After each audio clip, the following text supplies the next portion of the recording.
magazin yangi ochganda tovar sotayotganda hozir mana shunaqa holat chiqyapti. Qo'lda kirgizib chiqish bo'yicha, Excel fayl bo'yicha.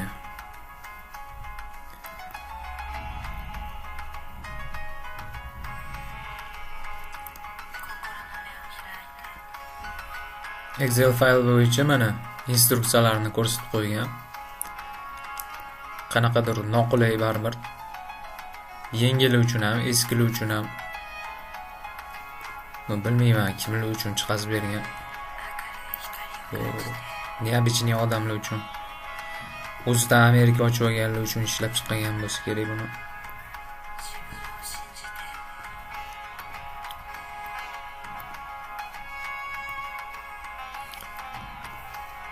Bitta yozib qo'yibdi, lekin tajribali sotuvchilar uchun deb qo'yibdi.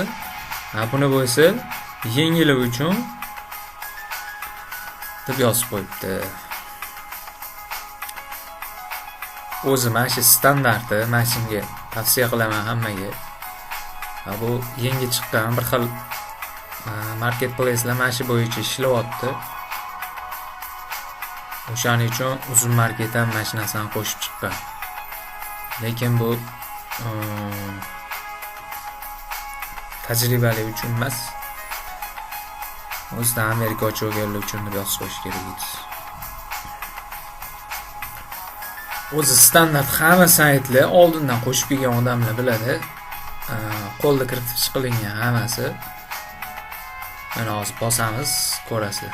Mana shunaqa qilib kiritib kelingan hammasi. Eski saytlar ham mana shunaqa bo'lgan hammasi. OLX bo'ladimi, boshqa saytlar bo'ladimi? Hammasi mana shunaqa bo'lib kelgan. Bu qanaqadir yangicha variant. Qaysidir marketplace'lar mana shunaqa to'ldiriladi. Shuning uchun uzun market ham shulardan kelib chiqqan holatda mana shu Excelni qo'shib qo'ygan. Lekin qanaqadir tavsiya etmayman bundan qo'shishga. Так, mana akt прием передачасida ham yaratib bo'lmaydi. Mana shu yerda knopkasi chiqadi o'zi, sozdad degan. 2 ish kunida qo'shsa bo'ladi, deyapti. Nimaga 2-3 kunida? Chunki komissioner qilib qo'shilinmagan. Komissioner qilib qo'shgandan keyin 2 ish kunida magazin aktiv bo'ladi, qo'shimcha knopkalari chiqadi keyin. Hozir bu neaktivniy holati, test rejimi uchun ochilgan variant hisoblanadi. Hozir bu neaktivniy, biz uchun test rejimida mana test yozib qo'yganmiz o'zi turibdi. Testovoy magazin tovarlar qo'yish uchun mo'ljallangan, novichoklar uchun bemalol cho'rnavoy qilib foydalanadi bundan. Ishlab turgan magazinlarda bersa, uncha yaxshi emas, ozgina nimadirlarni noto'g'ri qilib qo'yishi mumkin. Bunda bo'lsa bemalol tovarlarni yarataveradi, bemalol bexijolat. Bittasi so'rayapti, men magazin ochdim deyapti, 2-3 kuni kutish kerak ekan deyapti, lekin bir hafta kutdim deydi, hech narsa bo'lgani yo'q, hech narsa ochib bergani yo'q menga deydi. Конечно, hech narsa ochib bermaydi deydi. Komissioner qilib qo'shmagandan keyin bir hafta kutadimi, bir yil kutadimi, baribir shunaqa turaveradi. Qilish kerak bo'lgan ishlari bor. O'shalarni qilmagan. Tovar ham qo'shib keturgan, mana shunaqa zavlakirovni yozib qo'yurgan. Ularga ham qarab o'tirmagan, sababi mana komissioner qilib qo'shmagan deb yozuv chiqqan. Hamma tovarlari mana shunaqa blokirovka bo'lib yotibdi. Blokirovka bo'lib yotibdi, yo'q qaramaysanmi? Shunga qaramay tovar qo'yib tashlabsan. Sotuvga chiqmagan, o'sha sotuvga chiqsa aktiv bo'lib ketadi deydi. Umuman noto'g'ri narsa. Bilmayapsizlarmi, ishlashni biladigan odamlardan o'rganinglar. Mendanmi, boshqasidanmi, kimdan bo'lsa ham o'rganinglar buni. Men bu yerda 2 kun yozib qo'yibdi, bir haftadan beri kutib o'tiribman, hech narsa bo'lmayapti deb o'tirsanglar o'tiraverasizlar. Tovar ham qo'ysanglar blokka tushaveradi. O'ziga yarasha talablari bor. O'shalardan kelib chiqqan holatda ishlash kerak bo'ladi. Agar kimga kerak bo'lsa bemalol o'rgatamiz yoki qilib beramiz ham. Bilmayotgan narsa joyi bo'lsa, bilmayotgan joyini o'zini o'rgatib qo'yishimiz mumkin yoki noldan hammasini holatga qarab, vaziyatga qarab o'rgatilinadi. Описание tagida ham o'rgatish haqida video chiqarganman, tagida qoldiraman. Mana shu o'ng tarafda ham chiqadi video ko'rayotganingizda. Etiketkasi ham mana yo'q. Etiketka ham обязательно, chunki nimaga deyapti? Tovar yo'q deyapti. Tovar qo'shish kerak deyapti. Tovar qo'shilmagan. Puli ham mana ko'rsatmaydi. Sotuvlar yo'q. Ichki analitikasi sotuvlar yo'q bo'lgani uchun hammasi nol. Bu o'sha aytganimda testovoy rejimga ochilgan, mana T deb qo'yilgan o'zi. Testovoy rejimda o'sha kimdirlar misol uchun tovar qo'shishni bilmaydi, o'shalar mashqdan turib o'rgatilinadi. Oldinlari o'zi mashqda chiqardi, keyinchalik mana bundan qo'shsa mashqdan chiqadigan bo'lib qoladi o'zi. Shuni bosib, tovarlar qo'shib ketilaveradi. Nazvaniyasi kiritiladi, o'zbekcha nazvaniya, ruscha nazvaniya, ishlab chiqarilgan brend, model, garantiyasi bo'lsa garantiyasi, opisaniyasi, bu yoqda mana qo'shimcha knopkalari bor edi, ularni olib tashlashibdi. Naborot turgani yaxshi edi. Olib tashlashibdi bu joylarini. Ozgina o'zgartirish kiritilgan, qanaqadir. Lekin mana bu narsa qoldirishibdi, yaxshi.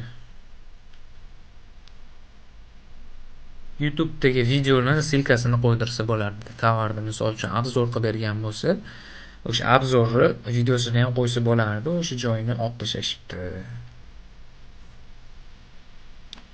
Keyin rasmlarning ham mana o'ziga yarasha talablari bor, talablardan kelib chiqqan holatda joylashtirilmasa, mana shunaqa holatga kelib qoladi. Tovarlar blokka tushib qoladi.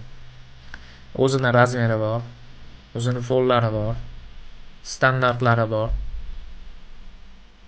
O'shanga qarab chiqarish kerak bo'ladi. 3x4 degan, bir xil 3x4 qildim mana deydi. Qanaqa programmalar orqali 3x4 qildim deydi, qabul qilmayapti deydi. 3x4 boshqa ma'noda gapirgan. 3x4 rasmni kerak demagan bu yerda. 3x4 ga o'xshash demoqchi bo'lyapti tomonlari. Taxminan mana 3x4 ga bo'lsa deb aytyapti. Lekin baribir mana bunga qaraladi. Yo'da mana podrobniyni bossa, podrobniyda hamma narsa keltirib o'tirilgan. Hamma narsa to'g'ri qilsa, mana готов к отправке deb chiqadi. И проверено deb yozuv chiqadi. Agar mana shu yozuv chiqsa, bo'ldi, to'g'ri qilingan bo'ladi. Agar bu yozuv chiqmay, blok bo'lib turgan bo'lsa, unda noto'g'ri bo'lgan bo'ladi qaysidir joyi. Mana bunaqa blok bo'lib tursa, если замечание bo'lib tursa, unda noto'g'ri bo'ladi. Bu narsalarni sababini ko'rsatgan bo'ladi. Mana surat to'g'ri kelmagan yoki komissiyalar qilib qo'shilmagan bo'ladi.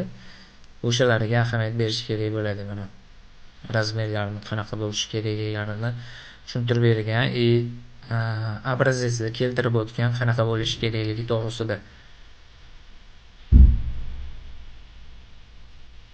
Mana xira rasmlarni ham olmaydi, bir xil xira rasmni qo'yib rasm bo'lmayapti deydi. Kanishni bo'lmaydi xira bo'lib ketgandan keyin. Keyin yozuvlari bor, Xitoy saytlaridan ko'chirib olgan. Xitoy yozuvlari turibdi ustida, u ham bo'lmaydi. Mana bu yerda ham boshqacha rangi ko'rsatilgan, lekin bu yerda mana originali to'g'ri deyapti. Mana shunaqa bo'lishi kerak deyapti. Mana bu yerda ham qanaqadir svet qo'shilgan. O'zini svetida bo'lishi kerak. Bu yashilmi, oqmi bilib bo'lmayapti-da.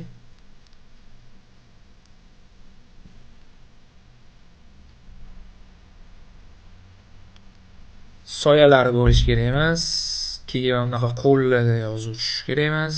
Yana ortiqcha detallar bo'lishi kerak emas. Hech qanaqa detallarsiz, soyalarsiz ko'rinish bo'lishi kerak.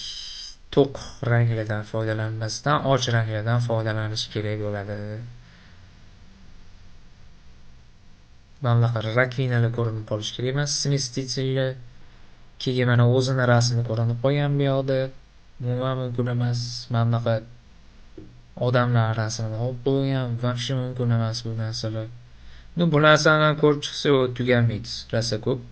O'ziga yarasha talablari ko'p. O'sha talablardan kelib chiqqan holatda qo'yish kerak bo'ladi. Taxir ham talablarini kamaytirgan. Shunga qaramay baribir talablariga mos qilib joylashtirish kerak bo'ladi. Videolar joylashtirsa bo'ladi. Agar videolarni ham to'g'ri razmerda joylashtirmasa, cho'zinchoq bo'lib qolishi mumkin yoki yapaloq videolar chiqib qolishi mumkin bo'ladi. Kороткое описание 190 ta narsa yozish mumkin deb qo'ygan. Nimaga 190 ta? Bularni ham o'rgatish davomida